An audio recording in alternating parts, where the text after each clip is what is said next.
अस्सलाम वालेकुम क्लास। उम्मीद है सब खैरियत से होंगे। आज है यूनिट 13 प्रोबेबिलिटी। प्रोबेबिलिटी कहते हैं पॉसिबिलिटी को। तो सबसे पहले इसकी डेफिनेशन देखते हैं। Probability is the chance of occurrence of a particular event. किसी चीज़ के होने का चांस, यानी कोई चीज़ कितनी दफ़ा हो सकती है, कितना टाइम हो सकती है, क्या चांसेस उसके हो सकते हैं, उसको हम कहेंगे प्रोबेबिलिटी। ये मैथ की एक ऐसी ब्रांच है जो किसी इवेंट के होने के चांस को मेजर करती है। ये मैथ की ऐसी ब्रांच है जो किसी इवेंट के होने के चांस को क्या करती है, मेजर करती है। तो उसको हम क्या करते हैं, प्रोबेबिलिटी। फॉर एग्ज़ाम्पल, आज बारिश होने के कितने चांसेस हैं, ये प्रोबेबिलिटी में आएगा। नेक्स्ट इसका फार्मूला है probability is equal to number of favourable outcomes divided by total number of possible outcomes. जैसा कि मैंने आपको पहले एग्जांपल बताई है बारिश की, कि बारिश होने के जो चांसेस हैं वो प्रोबेबिलिटी में आते हैं। तो बारिश के दो ही चांसेस बनेंगे, या बारिश होगी या बारिश नहीं होगी। तो टोटल पॉसिबल आउटकम्स कितने आएंगे, 2।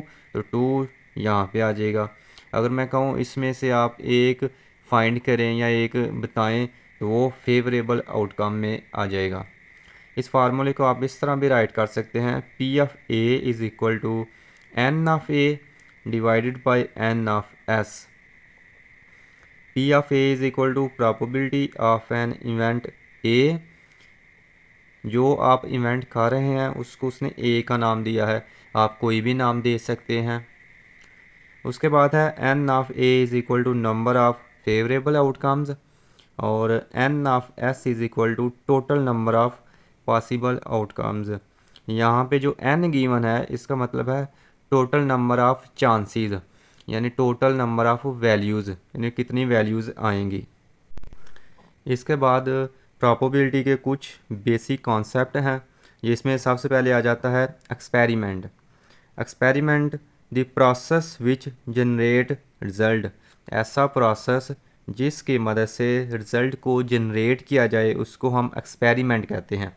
For example, tossing a coin, आपने कॉइन को टॉस किया है, या रोलिंग अ डाइस, तो ये सारा एक्सपेरिमेंट में आएगा। इसके बाद आएगा outcomes. The result of an experiment are called outcomes, यानी जो आपने एक्सपेरिमेंट करके रिज़ल्ट को जनरेट किया है उसको हम आउटकम्स में काउंट करेंगे। For example, the possible outcomes of tossing a coin, आपने कॉइन को टॉस किया है तो क्या आएगा, यहाँ हेड आएगा या टेल आएगा। तो ये जो हेड और टेल है ये इसके क्या हो जाएंगे, आउटकम्स हो जाएंगे। इसी तरह एक और उसने एग्जांपल दी है, the possible outcomes of rolling a dice are 1 2 3 4 5 6। ये 1 से लेके 6 तक जितने भी नंबर्स हैं ये क्या हैं, आउटकम्स हैं इस डाइस के। इसके बाद है favourable outcomes, an outcome which represent how many times we accept the things to be happened. जो हम चाहते हैं या जो चीज़ हमसे पूछी जा रही है वो फेवरेबल आउटकम्स में आएगी। For example, tossing a coin, आपने एक कॉइन को टॉस किया है तो हमसे पूछा जाए तो इसमें हेड आने की प्रोबेबिलिटी क्या बनेगी, तो जो हेड होगा वो फेवरेबल आउटकम में काउंट होगा। इसके बाद है सैम्पल स्पेस। इसमें कहता है the set of all possible outcomes of an experiment, यानी जो आपने एक्सपेरिमेंट किया है उसके टोटल पॉसिबल आउटकम्स को सैम्पल स्पेस कहेंगे। It is denoted by S, इसको आप एस से डिनोट करेंगे। For example, tossing a coin, एक कॉइन को टॉस करेंगे तो उसकी कितनी पॉसिबिलिटीज़ बन सकती हैं, 2 पॉसिबिलिटीज़ बन सकती हैं, या हेड आएगा या फिर टेल आएगा। तो ये सैम्पल स्पेस में आ जाएगा। इसके बाद आता है event. The set of results of an experiment is called an event, यानी हमने जो एक्सपेरिमेंट किया है तो उसका कुछ ना कुछ रिज़ल्ट आया होगा उसको हम इवेंट कहेंगे। या फिर क्वेश्चन में जो चीज़ की प्रोबेबिलिटी पूछी जाएगी उसको हम इवेंट कहेंगे। इसको इजीली हम एग्जांपल से समझते हैं। एक स्टूडेंट ने एक डाइस फेंका, तो एक डाइस को फेंकने से 6 आने के कितने चांसेस हैं, यानी डाइस को फेंका तो 6 आने के चांसेस आपने बताने हैं।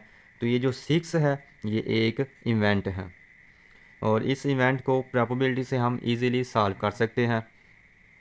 Example 1, Abdul Rahim rolls a fair dice. Abdul Rahim के पास से एक फेयर डाइस है। डाइस कहते हैं एक लूडो के दाने को जिसकी 6 साइड्स होती हैं। ये आपके पास गिवन है, तो गिवन में आ जाएगा when a dice is rolled the sample space will be. तो 6 ही सैम्पल स्पेस बनेंगे। तो एस इज़ इक्वल टू 1 2 3 4 5 6। तो इसको आप लिख सकते हैं n of S is equal to 6। उसके बाद पूछा क्या गया है, what is the probability, probability बताएं of getting the number divisible by 3, यानी 3 के डिविजिबल्स की प्रोबेबिलिटी आपने फाइंड करनी है। Let A be an event of getting the number divisible by 3।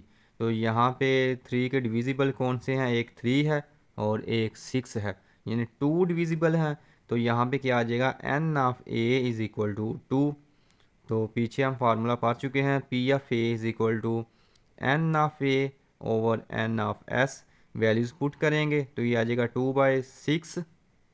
इसकी कटिंग करेंगे तो हमारे पास आ जाएगा 1/3। The probability of getting the number divisible by 3 is 1/3। ये आपके पास आंसर आ जाएगा। इसके बाद एक और डेफिनेशन है, probability of an event not occurring. Sometime we are interested in the probability that the head will not occur while tossing a coin। कहता है कि आपने एक कॉइन को टॉस किया है तो उसमें हेड ना आने की प्रोबेबिलिटी फाइंड करें। पिछले एग्जांपल में हमने फाइंड किया है कि कॉइन को टॉस करने के बाद हेड आने की प्रोबेबिलिटी क्या होगी या टेल आने की प्रोबेबिलिटी क्या होगी, लेकिन यहाँ पे उल्ट है। यहाँ पे पूछता है कि हेड ना आने की प्रोबेबिलिटी क्या होगी, वो आप फाइंड करें। It is written as P of A dash और पी ऑफ ए कम्प्लीमेंट, यानी आप इसको इस तरह भी रीड कर सकते हैं पी ऑफ ए डैश, या आप इसको इस तरह भी रीड कर सकते हैं P of A complement. The complement of an event A is calculated by given formula. आप इस फार्मूले की मदद से इजीली आप फाइंड कर सकते हैं P ऑफ A डैश। तो P of A dash is equal to 1 minus P of A आ जाएगा। तो हम इसको एक एग्जांपल से सॉल्व करते हैं तो इजीली समझ आ जाएगी। एग्जांपल क्या है, example 3, Zubair rolls a dice, what is the probability of not getting the number 6। कहता है कि ज़ुबैर ने डाइस को रोल किया है तो फाइंड करें 6 ना आने की प्रोबेबिलिटी। तो solution, let A be the event of getting the number 6। तो सबसे पहले हम 6 आने की प्रोबेबिलिटी फाइंड करेंगे। जब हमारे पास आंसर आ जाएगा उसको हम 1 में से माइनस कर देंगे तो हमारे पास फाइनल आंसर आ जाएगा। तो सबसे पहले the sample space while rolling a dice, हमने डाइस को रोल किया तो टोटल कितने सैम्पल स्पेस बन जाएंगे, 6। 1 2 3 4 5 6। तो इसको हम लिख सकते हैं n of S is equal to 6। तो यहाँ पे 6 आने की प्रोबेबिलिटी पहले फाइंड करनी है। तो 6 एक डिजिट है तो n of A is equal to 1 आ जाएगा, क्योंकि हमने एक डिजिट की प्रोबेबिलिटी फाइंड करनी है। तो हमारे पास जो फार्मूला गिवन है उसमें हम वैल्यू पुट कर देंगे, P of A is equal to N of A over n of S. तो एन ऑफ ए हमारे पास 1 है, एन ऑफ एस हमारे पास 6 है।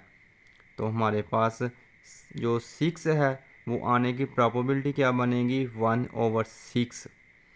तो हमसे पूछा गया था 6 ना आने की प्रोबेबिलिटी बताएं, तो हम क्या करेंगे, गिवन आंसर को 1 में से माइनस कर देंगे। तो ये आ जाएगा 1 माइनस 1/6।